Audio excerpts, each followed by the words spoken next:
Hi students, welcome to talking text books leaving no child behind. I hope आप सभी लोग बहुत अच्छे होंगे एंड आप लोग डेफिनेटली अपने पढ़ाई कर रहे होंगे, राइट। मैं सिर्फ ये होप कर रही हूँ, बट प्लीज़ प्लीज़ आप घर पे पढ़ाई करो, थोड़ी बहुत तो रोज़ाना करो, ठीक है। एंड डेफिनेटली हम लोग यहाँ पे स्टडी करेंगे olympiads as well as your school examinations, right. ये तो आपको पहले से डेफिनेटली पता ही है, बट द थिंग इज कि हम लोग कभी कुछ क्वेश्चंस को भी ट्राई करेंगे जो कि ओलंपियाड्स लेवल के क्वेश्चंस हैं। मैंने लास्ट क्लास में भी आपको कुछ क्वेश्चंस करवाए थे and they were very good, right. तो आई होप कि आप लोगों ने भी घर पर वापस, वो डेफिनेटली आप अभी भी घर पर ही है, बट थिंग इज कि आपने वापस से उन्हें ट्राई करने की कोशिश किया होगा, ठीक है। अगर आप ऐसा करेंगे तो आप डेफिनेटली उन क्वेश्चंस को बहुत अच्छे से और स्पीडली कर पाएंगे, ठीक है। So that was all about कि भाई तुम लोग को पुराने क्वेश्चंस को रिपीट करना है, राइट। जो क्लास में करवाया जा रहा है उसको रिपीट करना है ताकि आप लोग क्या कर सके, रिविजन कर सके और उसको अपने दिमाग में बिल्कुल स्ट्रांगली बिठा सके, ठीक है। एंड डेफिनेटली आप लोग को प्रिपेयर करवाने में for your school examination and your olympiad level education के लिए this team will definitely help you and really we will be helping you in achieving your targets, right. तो आप अपना टारगेट सेट करो and just study hard with us. Thank you so much for joining us here, right? If you want any DPP and study material, you can definitely have that on TTB06. That is the code for our channel for class 6. So Telegram channel, you have to join it. For that, you have to go on Telegram app, write the code TTB06 and then join it. You can obviously have your DPP and study material. Now, the important thing I wanted to tell you is that we have prepared some packages for you, definitely for the one who really serious about getting the targets or just want to achieve something or take their knowledge to the higher level. If you are serious about that, you should join the packages. I'm giving you how to do that.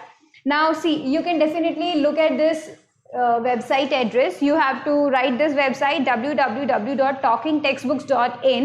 You have to go on the this page and then you will be forwarded to all the packages available there for different classes. You can see this is the example here. Now this is for foundation and Olympiad. That means you will be getting an Olympiad level education from the foundation, that is from the basic level, right?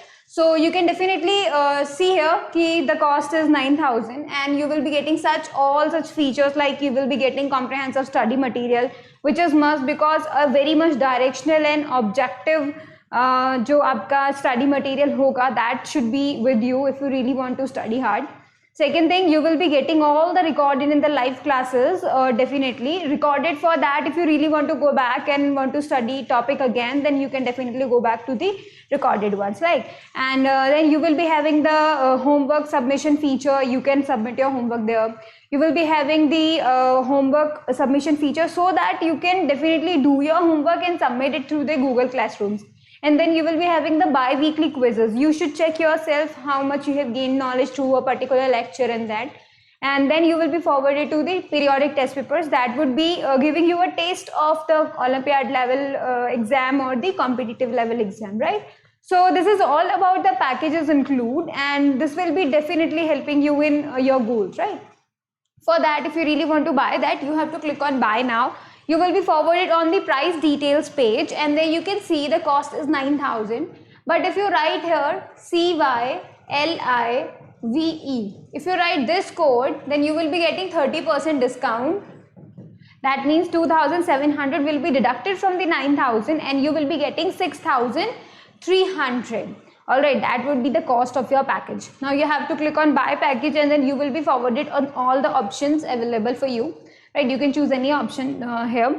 Now see, if you have any query regarding which package you should choose or is it beneficial for you or not, you can definitely call us then on this number definitely, and then you will be guided and definitely you will be very much knowledgeable on all the packages available here. You can also join the test series if you really want to test yourself where you stand in the competition, right? So you can join the test series, all right, and then definitely you can apply this code over that packages too. You will be getting 30% on the test series package too. All right, so this was the important information I wanted to tell you, and definitely it's important for everyone who really want to study hard, right? And definitely, all right. Now let's move on to our lecture, that is the lecture 6th, and we will be studying uniform and non-uniform motion. So take out your notebooks, take out your books, take out your pen, all such the important things, and then you will be, promise yourself that you will be watching the whole lecture and you will be making proper notes. And then third one, you will be revising on the daily basis. Revision is a must. I always told you that. Now see, we will be learning today what? Uniform and non-uniform motion. Now see, what are these? You have already studied the motion, right? What is motion? Like moving of an object is motion, and any type of motion. And we have studied so many different types of motion, right? So now we are talking about the uniform motion or the uniform, non-uniform. These are not the types, but these can be, these are the things in which a body moves. Like let's say uniform motion, right? What it is, uniform motion का क्या मतलब है कि भाई uniformly आप चल रहे हो. मैंने आपको ग्राफ में भी बताया था, यूनिफॉर्म मोशन का ग्राफ मैंने आपको बताया था कि जब same distance in the same interval of time हम लोग अगर वॉक करते हैं तो that will be the uniform motion. Uniform मतलब बिल्कुल बराबर बराबर, राइट? जैसे आप लोग स्कूल में यूनिफॉर्म्स पहनकर जाते हैं, राइट? तो जब आप स्कूल में यूनिफॉर्म्स पहनकर जाते हैं तो सभी बच्चों की सेम यूनिफॉर्म होती है ना? ये बात तो सही बात है.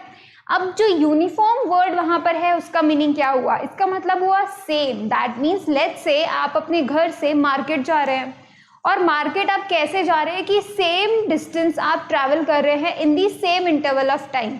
लेट्स से आपने 5 मीटर ट्रैवल किया by walking in 5 minutes. Let's say, ठीक है, आपने 5 मीटर वॉक किया इन 5 मिनट्स. आपने अगेन नेक्स्ट 5 मीटर वॉक किया in the 5 minutes. Again next 5 metre walk किया इन दी 5 मिनट्स.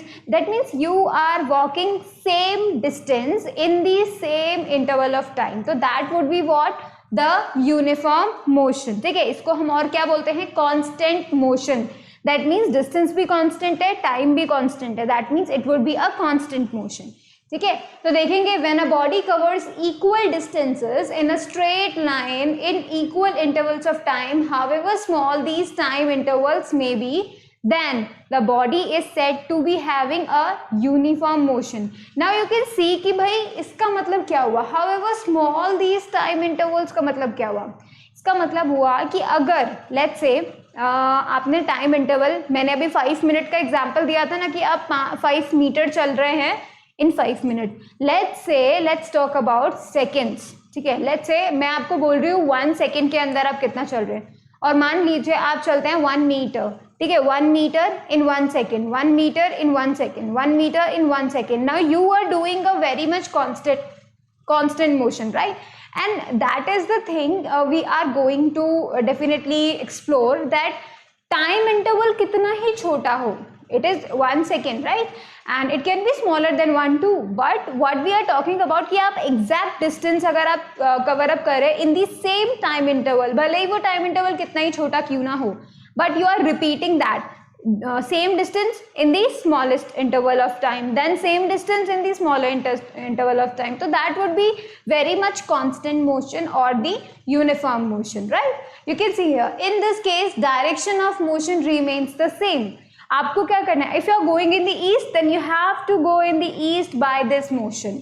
ठीक है, आप किस तरीके का मोशन कर रहे हैं इससे कोई डिपेंड नहीं करता है. ठीक है, आप चाहे स्ट्रेट लीनियर मोशन कर रहे हो, आप कोई भी मोशन कर रहे हो, but the thing is you have to keep your direction same throughout the journey, right? And you will be moving with the constant motion, right? Example ले सकते हैं आप. एग्जाम्पल क्या? A body moving with a constant speed in a straight line has a uniform motion. अब why constant speed? Constant speed क्यों बोला? कि भाई लेट्स से उसका स्पीड है 20 मीटर पर सेकेंड, तो इसका मतलब क्या हुआ? वो हर एक सेकेंड में 20 मीटर कवर अप करा होगा.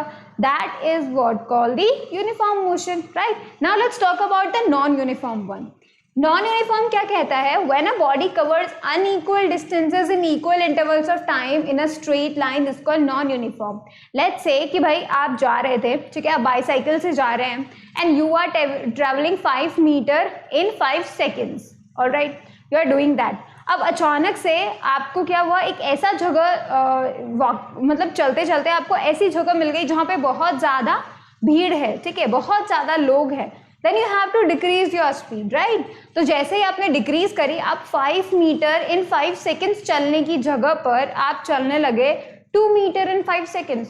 तो टाइम इंटरवल्स तो same, but the distance travel bye you is different, right. अब आपने जैसे ही वो भीड़ खत्म हुई, जैसे ही लोग हटे, आपने फिर से अपना 5 मीटर इन 5 सेकेंड चलने लग गए।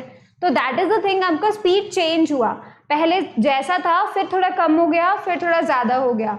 This changing of speed will get you to the non uniform motion, right. In this case, direction of motion changes. You can go anywhere. Let's talk about a circular path. हम लोगों ने ये discuss किया था, अगर कोई body circular path में जाती है तो वो हर पल अपना डायरेक्शन चेंज करती रहती है।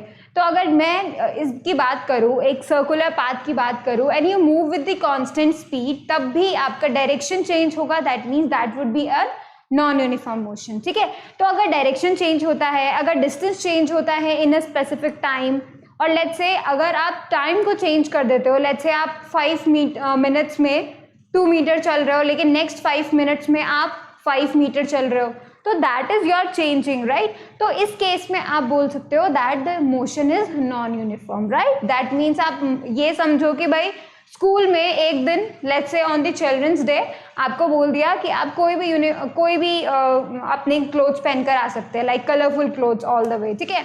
तो अगर आप ऐसा करते हैं तो ऑन दैट डे आप यूनिफॉर्म में नहीं होंगे, right. You will be the non uniform. उस केस में हम लोग क्या बोलेंगे कि भाई चेंज हो गए, सबके जो क्लोथ्स हैं वो सबके डिफरेंट डिफरेंट हो गए, राइट। तो that would be can set a non uniform.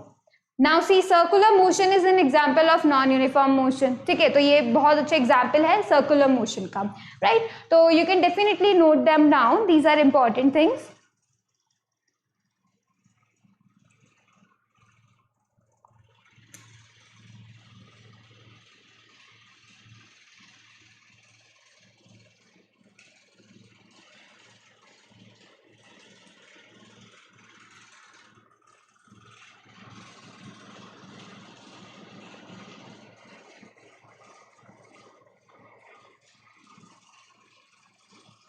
चलिए अब हम लोग देखते हैं आगे। Now let me give you an good example of the uniform and non uniform motion, right. Now C, this is let me divided into 2 halves, alright. ये जो है एक स्ट्रेट लाइन नहीं है, but alright you can definitely understand. Now let's talk about the uniform motion once अगेन through an example, ठीक है। अब हम क्या कर रहे हैं, एक एग्जाम्पल देख रहे हैं, राइट। नाउ सी, यहाँ से एक जर्नी स्टार्ट करी, लेट्स से आपने ही ए से जर्नी स्टार्ट करी, you started moving on a straight path and then you stop at another point that is B, alright. Now you started moving from A and you ended at B, right.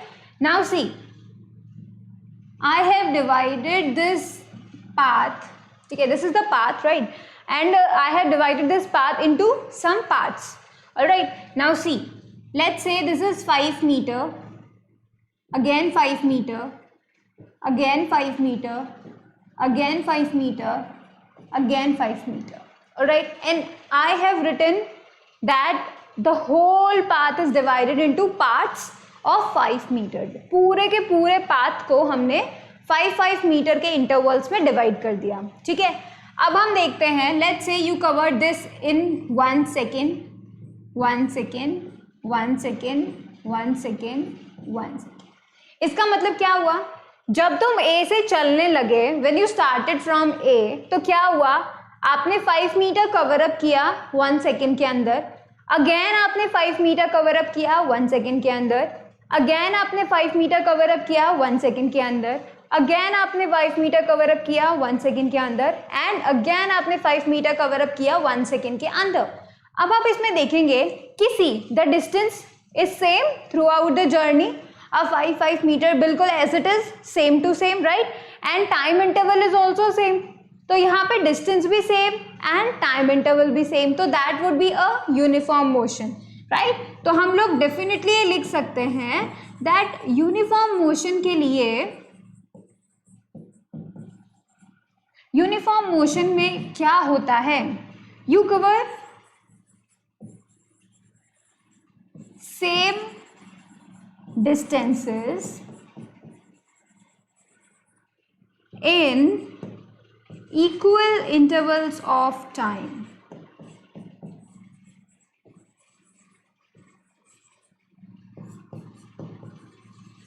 Alright, uniform motion के अंदर आप travel करते हैं same distances in the same intervals of time, right, equal intervals of time you can से. And what is interval of time? Interval of time का मतलब होता है वो टाइम पीरियड जिसमें आपने वॉक किया है या फिर जिसमें आपने मूव किया है. ठीक है, तो इसमें अगर आप 5 मीटर मूव कर रहे हैं and the time interval is 1 second, that means the time covering the 5 meter will be 1 second. ठीक है, तो that is known as the uniform motion. Now let's talk about the non-uniform one. अगर हम non uniform की बात करेंगे तो non uniform कई तरीके से हो सकते हैं.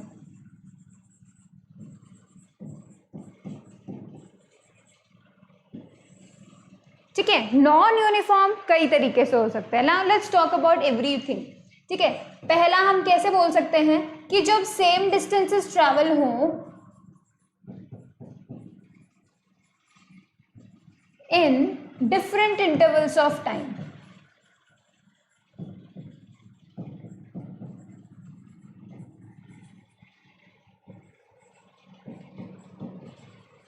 ठीक है, आप सेम डिस्टेंसेस कवर अप कर रहे हैं but different intervals of time. Let's talk again, A B के बीच में हम लोग ने स्टार्ट किया.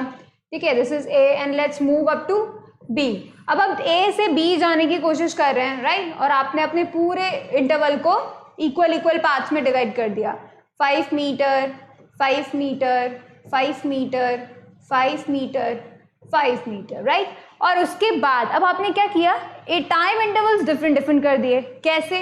लेट्स से आपने फर्स्ट 5 मीटर को 1 सेकेंड में कवर अप कर लिया. ठीक है, लेकिन नेक्स्ट 5 मीटर में आपने 3 सेकेंड्स लगा दिए. ओके, फिर नेक्स्ट 5 मीटर को कवर अप करने के लिए लेट्स से आपने अगेन 1 सेकेंड ले लिया, और नेक्स्ट 5 को करने के लिए आपने लेट्स से 4 सेकेंड्स ले लिए, फिर नेक्स्ट एक बचा आपने 5 सेकेंड्स ले लिए. तो you choose the same distances, you cover the same distances but in different intervals of time. ये भी क्या हुआ? यूनिफॉर्म मोशन हुआ. ठीक है, नंबर टू में क्या हो सकता है? डिफरेंट डिस्टेंसेस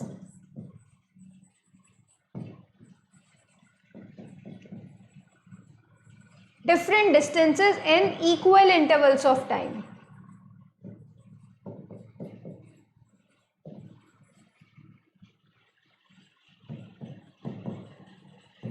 ठीक है, इसमें हम लोग क्या कर सकते हैं, लेट्स से आप अगेन ए टू बी जाते हैं. ठीक है, और अब की बार क्या किया आपने, इस बार आपने टाइम इंटरवल सेम रखा. ठीक है, डिफरेंट डिस्टेंसेस लेकिन इंटरवल्स ऑफ टाइम सेम. तो नाउ लेट्स से आपने 1 सेकेंड रखा, 1 second, 1 second, 1 second, 1 second, but distances are different. Let's say यहाँ पे आपने 2 मीटर किया, फर्स्ट सेकेंड के अंदर आपने 2 मीटर डिस्टेंस कवर अप किया. Alright, and in the next you covered 4 meter, in the next you cover only 1 meter, in the next second you cover 5 meter, in the next second you cover 2 meter. तो in that case distances are different, है ना, 2 meter, 4 meter, 1 meter, 5 meter, 2 meter, but the time interval is same. Now you can say this as a non-uniform motion, right? Now the third type when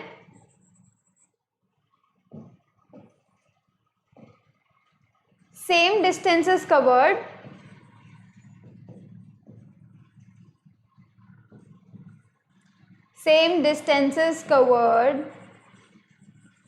in equal intervals of time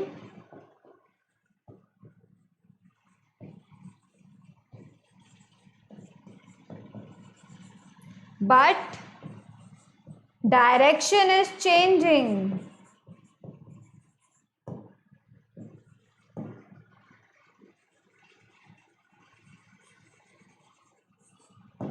ठीक है, अगर आप same distance travel कर रहे हो, same interval में in same interval of time में आप कवर अप कर रहे हैं, बट आप हर मोमेंट पे डायरेक्शन चेंज करते हैं, तो भी वो क्या हुआ? नॉन यूनिफॉर्म मोशन हुआ, राइट. तो यहाँ पर भी हम इसका एग्जाम्पल ले सकते हैं, सर्कुलर मोशन. ठीक है, लेट्स से आपने ए से स्टार्ट किया and you move around like this, in the anti-clockwise direction and you again reach at A.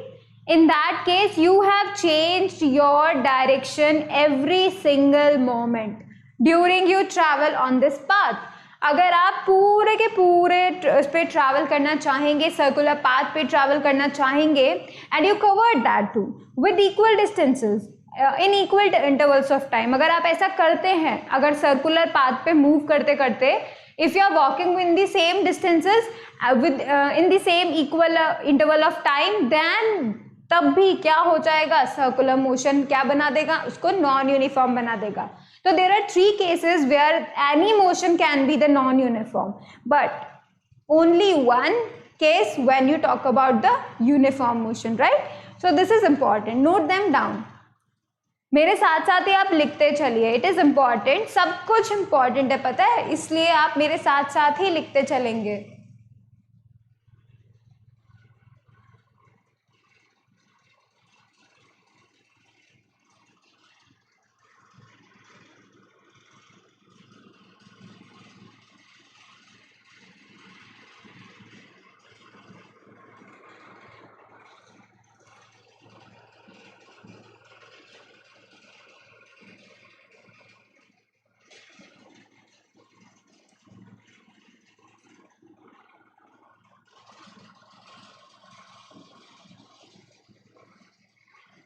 चलिए अब हम आगे चलते हैं and we talk about some more units. देखिए हमने वैसे तो बहुत सारी यूनिट्स पढ़ी है, राइट, बहुत सारे टाइम की यूनिट्स पढ़ी हैं, बहुत सारे मासेस की यूनिट्स पढ़ी हैं, फिर अगेन लेंथ की यूनिट्स पढ़ी हैं, कुछ और भी यूनिट्स हैं जिन्हें मैं बताना चाहूँगी. This is a unit of time. 10 years equals to a decade. ठीक है, 10 years equals to a decade. हम क्या करते हैं, हमने डे पढ़ा, हमने लूनर मंथ पढ़ा, हमने लूनर जो डे है सोलर डे वो पढ़ा, राइट, एंड हमने फिर क्या पढ़ा, सोलर मंथ पढ़ा, एंड ऑल सच थिंग्स. ये सब पढ़ने के बाद ईयर भी हम लोगों ने स्टडी किया, but we haven't studied about the years, total years. Like you have heard about millennium, right, millennium 1000 years, but what do we call 100 years? 100 years को क्या बोलते हैं, वी कॉल इट सेंचुरी. इसी तरीके से 10 years को हम लोग क्या बोलते हैं, we call it decade, right. तो 10 years equals to a decade and 100 years is equals to a century and then 1000 years is equals to a millennium, right? Now another one is, other unit of length is inches. You can see here it is inches, right. And आपको मैं बता दूं पहले ही 1 metre equals to 39.37 inches होता है. It is a unit you must B familiar with. ठीक है, ज़्यादातर हम इसको इंचेस को यूज़ नहीं करते हैं, बट कभी कभी हम लोग कर लेते हैं, so you should know about it, definitely you should know about it.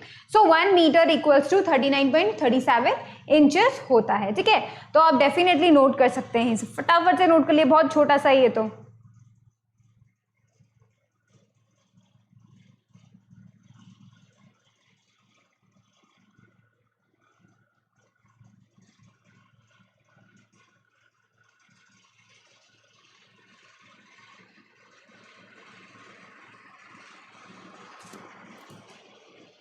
चलिए अब हम चलते हैं आगे और हम लोग पढ़ते हैं मेजर इन्वेंशंस.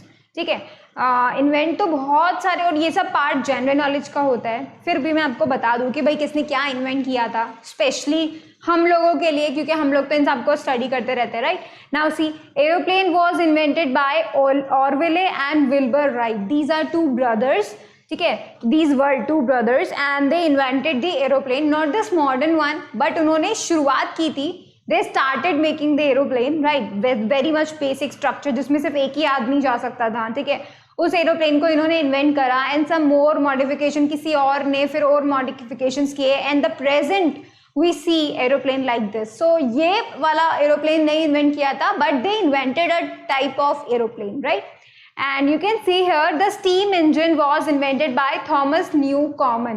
ये जो आप देख रहे हैं steam engine, ये एक इंजन होता था जो कि ट्रेन्स में यूज़ किया जाता था. ठीक है, जिसमें हम लोग एज अ फ्यूल हम कोल को यूज़ करते हैं. ऐसी ट्रेन्स के अंदर स्टीम इंजन्स होते थे. ठीक है, तो ये बहुत अब पुराने ज़माने का हो गया है. Now we use some other method, some other engines. So these are all the previous things, past things you can say. This is telephone. आपने ऐसे टेलीफोन नहीं देखा होगा, बट अगर आप म्यूजियम में गए होंगे ना तो आपने इसे ज़रूर देखा होगा। This is the one of the various, I mean से बहुत ही स्टार्टिंग फेज में इस तरीके के जो फोन्स हैं आपको देखने को मिल रहे हैं। ठीक है, now see the telephone was invented by Alexander Graham Bell. He invented the telephone, right. He invented the way to communicate two persons that are too much far away. So that was the only method.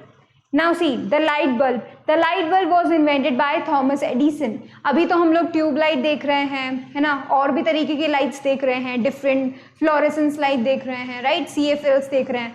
लेकिन जो starting phase था कि ये सब कहाँ से start हुआ, that was from the light bulb. और वो किसने इन्वेंट किया था? वो इन्वेंट किया था थॉमस एडिसन ने। So these are the things you should know and you should definitely write them out. And ये जितनी इस तरह के जीके के नॉलेज ना आप लोग को बहुत ज़्यादा ना क्यूरियस बनाते हैं, तो आई वुड रिकमेंड कि आप लोग जीके पढ़ो, बिल्कुल पढ़ो। It would make you a much more curious कि भाई स्टार्ट कहाँ से हुआ। जो मॉडर्न चीज़ें आप लोग देख रहे हो, जैसा कि हमने ट्रांसपोर्टेशन में देखा, स्टार्टिंग वहाँ से नहीं हुई थी। किसी को डायरेक्टली बस नहीं मिली थी, राइट, किसी को CFL नहीं मिला था डायरेक्टली। पहले बल्ब इन्वेंट हुआ and then it move on, कुछ और मॉडिफिकेशंस, कुछ और नया इन्वेंशन, कुछ और नया innovation, and then it becomes like the tube light, CFLs you can see in your home today. Even आजकल तो फ्लोर लाइट्स अलग आती हैं जिसमें आपको पता ही नहीं चले, सीलिंग लाइट्स वीकेंड से पता ही नहीं चलता कि ये आपकी छत है या फिर लाइट है। बहुत तरह की डिफरेंट चीज़ें हो गई हैं, right.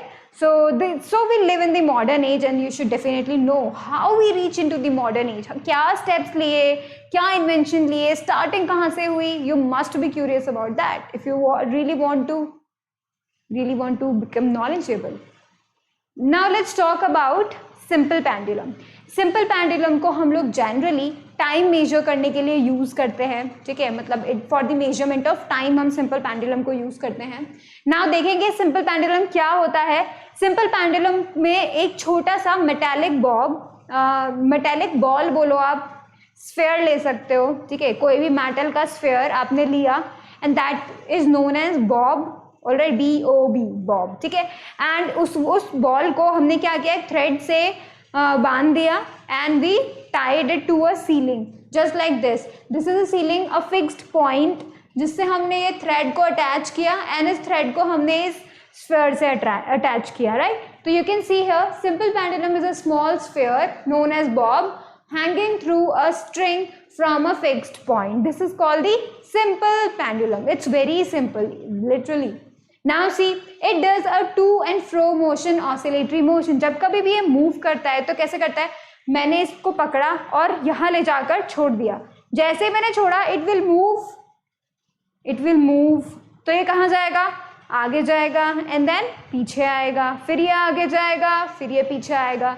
So it is doing a to and fro motion, right? So that would be called an oscillatory motion. हम लोगों ने इसको डिस्कस किया था पहले, right? Now देखेंगे, मान लीजिए let it start from A, it will reach at the point at same height as A on opposite side is C. Now see, ये एक फैक्ट है and this is a good fact, आपको remember करना चाहिए। उसमें क्या बोला जा रहा है आप देखेंगे, यहाँ मैंने क्या किया, सिंपल पेंडुलम यहाँ पे था, लटका हुआ था, राइट, एंड आई डिड, मैंने इसे पकड़ा और मैं A पोजीशन तक लेकर आई। जैसे ही मैं A पोजीशन तक लेकर आई, आई ड्रॉप्ड इट। जैसे मैंने इसे छोड़ दिया, it will goes again at B, then at C, which is at same height as A। ये इंपॉर्टेंट है, देखेंगे यहाँ से कितना डिस्टेंस है X, यहाँ से कितना है X, तो वो सेम हाइट पे कवर अप करेगा। एक तरफ वो जितना हाइट कवर अप करेगा, दूसरे तरफ भी उतना ही हाइट वो कवर अप करेगा, ठीक है। यही चीज यहाँ पे बताई जा रही है, it will reach at a point at same height as A on the opposite side, right. चलिए नेक्स्ट पॉइंट देखते हैं। The time period of a pendulum will be the time when it again reaches at A। Time period का मतलब क्या हुआ, मान लीजिए कि A यहाँ से स्टार्ट हुआ, जैसे मैंने यहाँ से छोड़ा, मैंने अपना टाइमर स्टार्ट किया, जैसे टाइमर स्टार्ट किया it goes at C and it again come at A। जैसे ये A पर आया, it would be the time period of this pendulum. ठीक है, तो इसका मतलब वन ऑसिलेशन में कितना टाइम ये कवर करता है, right, that would be the time period of the pendulum. Alright, now let's see, the larger the length of the string, the larger the time period. ये वाली स्ट्रिंग जितनी लंबी होगी, जितनी छोटी होगी, ठीक है, तो उतना ही इसको टाइम लगेगा. इसका मतलब अगर ये स्ट्रिंग और ज्यादा लंबी हो जाए तो ये क्या होगा, और भी ज्यादा टाइम लेगा. इसका मतलब उसका जो टाइम पीरियड होगा वो इंक्रीज हो जाएगा. वन ऑसिलेशन कवर अप करने में उसे ज्यादा टाइम लगेगा अगर उसका लेंथ ज्यादा होगा. तो अगर वो कम लेंथ का है, लेट्स से हम इसका लेंथ डिक्रीज कर दें, तो फिर क्या होगा, इसका टाइम पीरियड भी छोटा हो जाएगा, वो भी डिक्रीज हो जाएगा. ठीक है, and next, the time taken by Bob from A to B is equal to the time taken by it to move from B to C and vice versa in the return journey. Now let's see, A से B तक ये कितना time लेता है. Let's say कि भाई ए से B तक जाने में it takes 2 seconds. Let's say कि भाई ये 2 सेकेंड्स लेता है. ठीक है, तो ये बी से सी तक जाने में भी 2 सेकेंड्स ही लेगा, और रिटर्न जर्नी में जब ये यहाँ से सी टू बी आएगा तो भी वो 2 सेकेंड्स लेगा, और बी टू ए जाएगा तो भी वो 2 सेकेंड्स लेगा. इसका मतलब हर एक पॉइंट पे, यहाँ से इस पॉइंट से अपना सेंटर पॉइंट तक आने के लिए, यहाँ से अगेन दूसरे पॉइंट तक जाने के लिए, अब नेक्स्ट पॉइंट से सेंटर पॉइंट तक आने के लिए, एंड देन वापस अपने स्टार्टिंग पॉइंट तक आने के लिए it takes the same time. ठीक है, पूरा का पूरा सेम टाइम लेता है. दैट मीन्स अगर वो ए से बी जाने में जितना टाइम लेगा, बी से सी जाने में भी उतना ही लेगा, सी टू बी आने में भी उतना ही लेगा, एंड बी टू ए जाने में भी उतना ही टाइम लेगा. तो आपको कुछ इंपॉर्टेंट चीजें पता चली. क्या पता चला भाई, ये पता चला कि भाई लेंथ पे डिपेंड होता है उसका टाइम पीरियड. अगर लेंथ ज्यादा हुई, ये स्ट्रिंग की लेंथ अगर ज्यादा हुई तो टाइम पीरियड भी ज्यादा, और अगर स्ट्रिंग की लेंथ कम हुई तो टाइम पीरियड भी कम, राइट. तो ये इंपॉर्टेंट चीजें थी जो डेफिनेटली आपको पता होनी चाहिए. Now rules for writing the SI units. हम लोग एसआई यूनिट को लिखते हैं, राइट, पर उनके रूल्स क्या हैं, हम लोग किस तरीके से लिख सकते हैं और किस तरीके से हमको लिखना चाहिए, that is important. See, all the symbols of unit should be written is small letters when they are not the name of the scientist. अगर वो कोई साइंटिस्ट का नाम नहीं होते हैं कुछ यूनिट्स, ठीक है, जैसे कि किलोग्राम, सेकेंड, ये साइंटिस्ट के नाम नहीं है. जैसे कि न्यूटन साइंटिस्ट का नाम है, यस, है ना, और कूलम साइंटिस्ट का नाम है, यस, एम्पियर साइंटिस्ट का नाम है, यस. तो इनके लिए हम लोग कैपिटल लेटर्स लिखेंगे यूनिट में, लेकिन केजी, सेकेंड, ठीक है, और यू कैन से मीटर, इन सब में हम कैपिटल लेटर्स नहीं लिखेंगे. वी राइट देम स्मॉल, है ना. If they are the name of the scientist they are written in capital letter. देखो, जैसे न्यूटन के लिए हम कैपिटल एन लिखेंगे, एम्पियर के लिए कैपिटल ए लिखेंगे. क्यों? क्योंकि ये साइंटिस्ट के नाम है ना. ये एम्पियर नाम का एक साइंटिस्ट था जिसने इलेक्ट्रिसिटी का कुछ बनाया था, न्यूटन जिसने फोर्स को डिस्कवर किया था. तो आप लोग ऐसे बोल सकते हैं, अगर कोई साइंटिस्ट का नाम है तो it should be start with the capital letter, ठीक है, तो उसका यूनिट भी कैपिटल लेटर ही होगा. Now next, full stop should not be used after the unit symbol. Full stop use नहीं होगा. जैसे केजी बिल्कुल सही है, बट केजी के आगे full stop is incorrect. Alright, देखेंगे unit symbol should be written in singular form, उसको सिंगुलर फॉर्म में लिखना चाहिए. जैसे वी कैन से 2 kg, ठीक है, 2 kg. अब यहाँ पे kgs नहीं लिखेंगे हम लोग कि हमने 2 kgs ऑफ टमाटोज लिए, हम ये नहीं बोलेंगे. We just say 2 kg of tomato, right. तो यहाँ पे हम लोग इस तरीके से लिखेंगे, kg is right but kgs is wrong. ठीक है, तो ये रूल्स आपको डेफिनेटली पता होने चाहिए. Now let's do some questions. तो पहले इन क्वेश्चंस को आप ट्राई आउट करो. These are the easiest questions you can ever ever ever gate.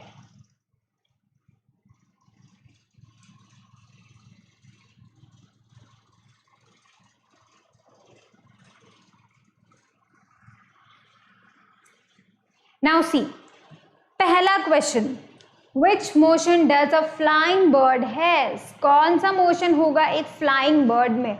आप खुद से सोचो, अगर आपने किसी चिड़िया को उड़ते हुए देखा है तो वो कहीं पर भी उड़ती है, उसको जहां मन चाहे वहां उड़ती है. इसका मतलब वो कौन सा मोशन करती है? वो कुछ भी मोशन करती है, राइट. एंड कुछ भी मोशन को हम लोग क्या बोलते हैं? रैंडम मोशन बोलते हैं ना. तो यहाँ पर हम लोग सर्कुलर मोशन कैसे कहेंगे? अब जरूरी थोड़ी ना है कि कोई भी बर्ड हमेशा सर्कुलर में ही, सर्कल में ही मूव करती रहेगी, सर्कल में ही फ्लाई करते रहेगी.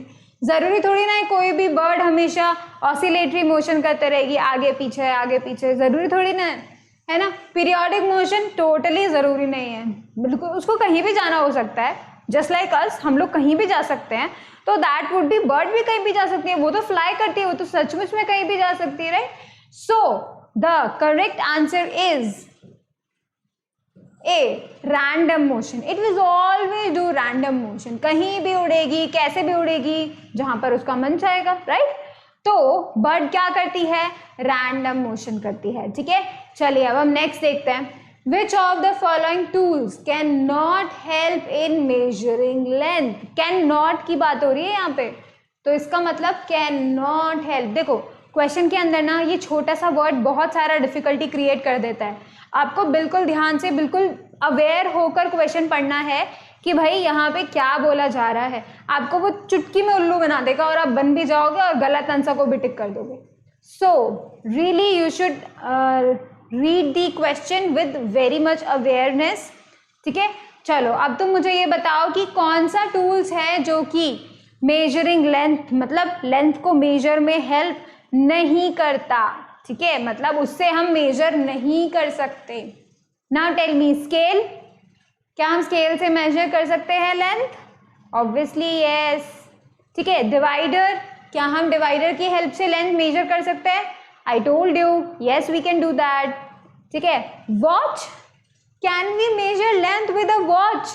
वॉच तो हमें टाइम बताती है, तो फिर हम लोग उससे कैसे मेजर करेंगे? सो इट्स दी वन, ठीक है। तो यही वो गलत आंसर है जिसको हम ढूंढने की कोशिश कर रहे हैं। Measuring tape, yes we can measure the length using the measuring tape. तो हमारा जो आंसर है वो हो गया है सही, और वो कौन है? वॉच, है ना। हमने पकड़ लिया इस गलत आंसर को। Now next, oscillatory motion is a type of periodic motion, circular motion, translatory motion, combined motion. किसका टाइप है बताएंगे सभी के सभी?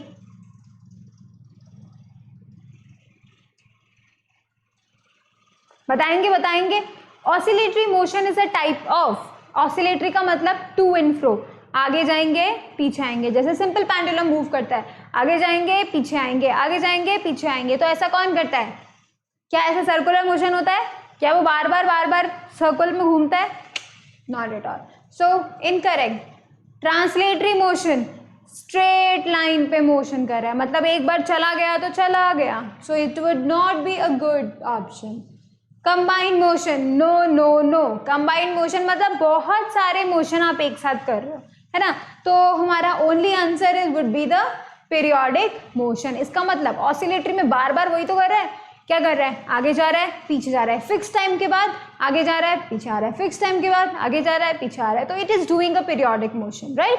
It is repeating its path again and again after a fixed interval of time, so it is doing a periodic motion.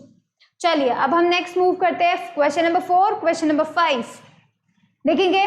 What is the volume of the cube of side 3 centimetre? I told you how to calculate the volume of a cube, मैंने formula बताया था। क्या होता है उसका formula? देखेंगे यहाँ पर सभी, वॉल्यूम ऑफ क्यूब, इसका फॉर्मूला होता है L into L, that means length into breadth into height. तो यहाँ पर 3 centimetre into 3 centimetre into 3 centimetre.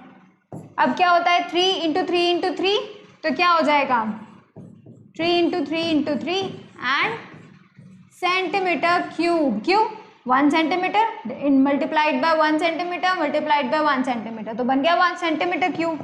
अब 3 इंटू 3 इंटू 3 कितना होता है 27, तो हमारे पास इसका वॉल्यूम आ गया है 27 सेंटीमीटर क्यूब। तो हमारा कौन सा आंसर सही है?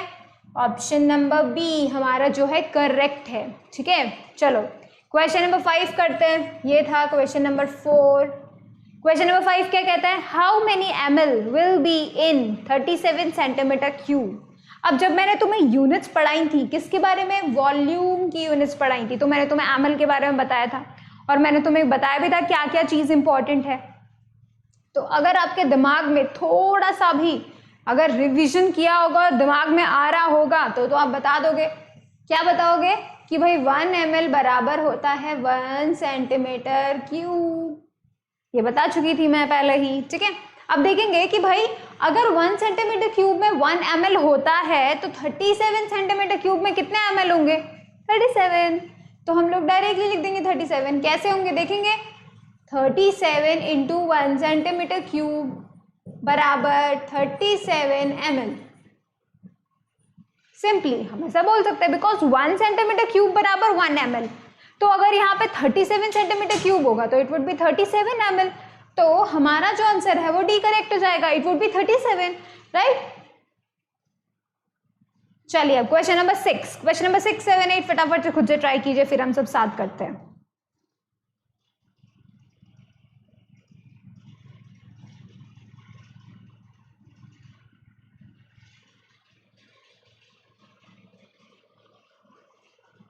चलिए अब हम कर रहे हैं question number 6।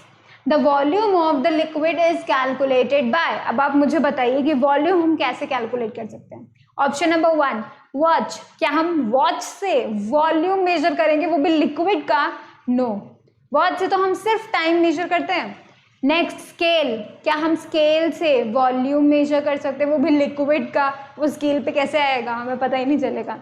Measuring cylinder, yes we can do this. क्या होता है मेजरिंग सिलेंडर? एक बार मैंने बता चुका है पहले ही।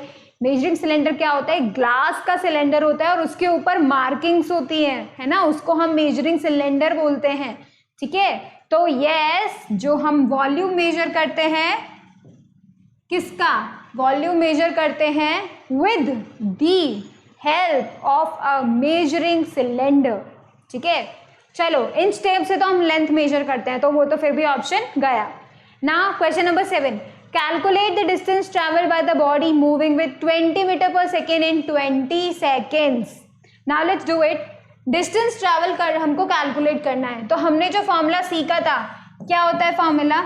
Speed equals to distance upon time, right. ये फॉर्मूला होता है speed equals to distance upon time. अब देखेंगे यहाँ पे हमें क्या बताना है, moving with 20 metre per second. तो स्पीड का वैल्यू तुम्हें दे दिया है 20 मीटर पर सेकेंड। अब देखेंगे इन 20 सेकेंड्स, तो इसका मतलब टाइम भी दे दिया है तुमको, कितना? 20 सेकेंड्स।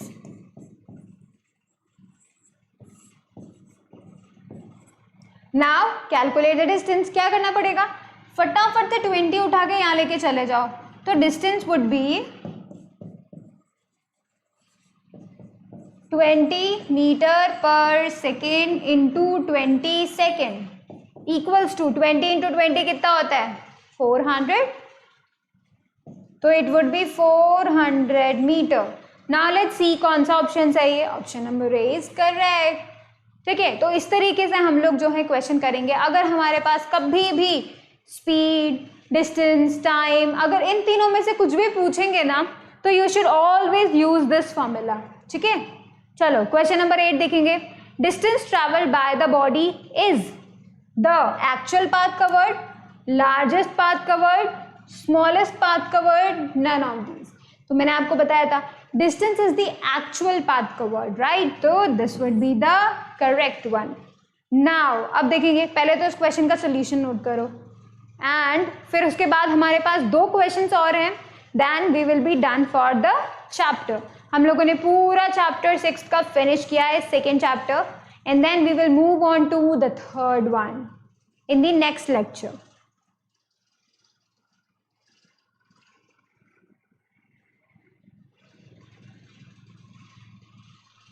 चलिए तो अब हम मूव करते हैं क्वेश्चन नंबर 9 की तरफ, एंड दिस इज दिस।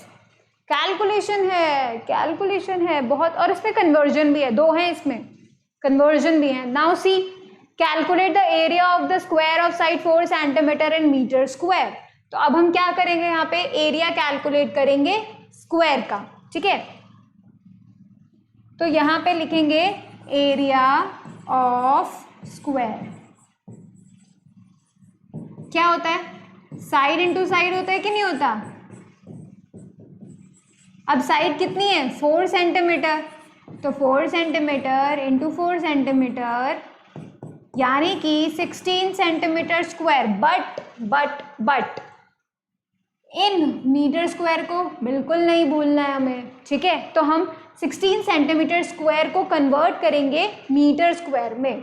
तो देखेंगे 1 मीटर स्क्वायर बराबर कितना होता है, 1 मीटर इंटू 1 मीटर, ऐसा लिख सकते हैं। स्क्वायर का मतलब है ये मीटर इसी से मल्टीप्लाई हो रहा है, तो we can say 1 metre into 1 metre, ठीक है। अब देखेंगे एक 1 मीटर के अंदर, ये तो हमको पता है ना, 1 मीटर बराबर 100 सेंटीमीटर, ये तो सबको पता होना चाहिए, तो वही हम यहाँ पे कर देते हैं। 1 मीटर की जगह पे 100 सेंटीमीटर लिख देते हैं और दूसरे 1 मीटर की जगह पे भी 100 सेंटीमीटर लिख देते हैं। अब ये बन जाएगा 10 की पावर 4 यानी 40 सेंटीमीटर स्क्वायर, है ना। लेकिन मुझको तो 16 सेंटीमीटर स्क्वायर चाहिए, हाउ टू फाइंड दैट? तो उसके लिए हम एक ट्रिक यूज करते हैं। क्या? हम इस 1000 को 10,000 को उठा के इसके नीचे ले आते हैं, 1 मीटर स्क्वायर के नीचे ले आते हैं। तो ये क्या हो जाएगा, 1 सेंटीमीटर स्क्वायर बराबर बन जाएगा 1/10,000 मीटर स्क्वायर, ठीक है। तो ये ऐसा बन जाएगा, देखेंगे 1 सेंटीमीटर स्क्वायर बराबर 1/10,000 मीटर स्क्वायर हो गया। इसको अब हम क्या करेंगे, दोनों तरफ 16 से मल्टीप्लाई कर देंगे।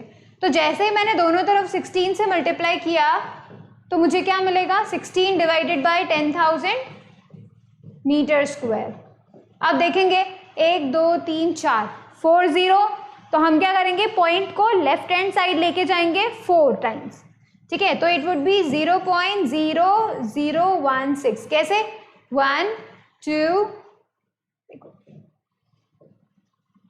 देखेंगे किस तरीके से लेके जाएंगे, 1 2 3 4, तो इट वुड बी 1 2 3 4, ठीक है। तो ये हमारा बन गया मीटर का स्क्वायर। इसका मतलब हम पॉइंट को उठा रहे हैं और पॉइंट कहाँ पर है, यहाँ पर है। तो यहाँ से वापस जाएंगे इन दी बैकवर्ड डायरेक्शन और 4 टाइम्स अपना स्टेप्स चलेंगे। अगर वहाँ पे कुछ नहीं मिलता है तो हम क्या करेंगे, 0 0 लगा देंगे, ठीक है। तो मैंने क्या किया, यहाँ पे कुछ भी नहीं था ना, तो यहाँ पे 0 0 लगा दिए and we move on to the back side, ठीक है। तो it would be 0.0016 metre square, ठीक है। तो ठीक है, अब हम इस तरीके से कैलकुलेट करेंगे तो भाई कौन सा ऑप्शन सही है, देखेंगे कौन सा ऑप्शन सही है। तो हमारा B option is the correct one. यहाँ पे आपको क्वेश्चन इजीली उल्लू बना देता, क्यों? क्योंकि यूनिट्स कन्वर्ट हो रही हैं और यूनिट्स कन्वर्जन में हम लोग डेफिनेटली गलती कभी कभी कर जाते हैं। देखेंगे क्वेश्चन नंबर 10 जो कि लास्ट क्वेश्चन है, which of the following does not represent the unit of speed. कौन सा ऐसा है जो कि स्पीड का यूनिट नहीं बताता है। देखेंगे hour per kilometre, hour is the unit of time and kilometre is the unit of distance. तो इसका मतलब ये क्या है, टाइम अपॉन डिस्टेंस, तो this is incorrect. Metre per minute, metre is distance, minute is time, तो yes ये तो है स्पीड का यूनिट है। Centimetre per second, centimetre distance, second time, तो yes this is the unit of speed. अगला kilometre per hour, तो kilometre distance है, आर टाइम है, तो yes this is also the unit of speed. The only one is not hour per kilometre and that is why A is the correct option according to this question. So that's how we should deal with all the questions, ठीक है। इस तरीके से हमको क्या करना चाहिए, deal करना चाहिए सभी क्वेश्चंस के लिए। All right, so we have covered this chapter, ठीक है, we have covered this chapter and we will in the next lecture we will be starting the next chapter number 3rd. So thank you so much for watching the video. Please like it, share it, subscribe it and do spread it out a lot, and definitely do not forget to do the homework and submit on the Google Classrooms, right? Now you should do all the exercises, exercise 1, exercise 2, exercise 3 and submit it. All right, thank you so much.